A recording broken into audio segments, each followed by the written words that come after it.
The public gallery of the House of Representatives erupted with applause when the bill passed to change the definition of marriage from solely between a man and a woman to a union of two people, excluding all others. The legislation passed with a majority that wasn't challenged, although 5 lawmakers registered their opposition to the bill. The Senate passed the same legislation last week, 43 votes to 12. After royal assent and other formalities, the law will likely take effect in about a month, with the first weddings expected about a month later. Amendments meant to safeguard freedoms of speech and religion for gay marriage opponents were all rejected, though those issues may be considered later. The government has appointed a panel to examine how to safeguard religious freedoms once gay marriage is a reality in Australia. Lawmakers advocating marriage equality had argued that the National Postal Survey in November mandated a change of the marriage definition alone, so changing the law should not be delayed by other considerations. It is now our job as members of Parliament to pass a fair bill that does not extend or create any new discriminations, an emotional government lawmaker Warren Ince, who helped draft the bill, told Parliament. It is a strong bill that already strikes the right balance between equality and freedom of religion. It's an historic day for Australia today, and I think the celebrations around the country when we finally achieve marriage equality are going to be immense, Janet Rice said before the vote.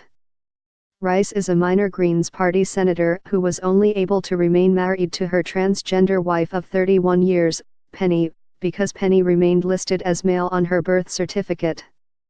Penny Wong, an opposition Labour Party senator who has 2 children with her lesbian partner, said, "I am feeling happy." Gay marriage was endorsed by 62% of Australian voters who responded to the government-commissioned postal ballot. Most gay rights advocates believed the government should have allowed marriages years ago and saw various ideas for a public survey as a delaying tactic. The UN Human Rights Committee had called the ballot survey an unnecessary and divisive public opinion poll. The current bill allows churches and religious organisations to boycott gay weddings without violating Australian anti-discrimination laws.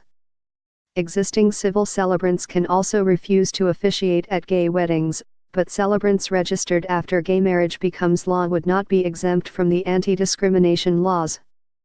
One of the rejected amendments would have ensured Australians could speak freely about their traditional views of marriage without fear of legal action.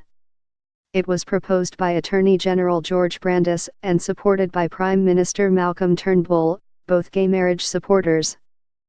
Former Prime Minister Tony Abbott, who was a high-profile advocate for traditional marriage, told Parliament that Turnbull and opposition leader Bill Shorten had failed to deliver detailed protections for freedoms of speech, conscience and religion in the bill. A promise was made by the leaders of this Parliament, and the promise has not adequately been delivered on, Abbott said.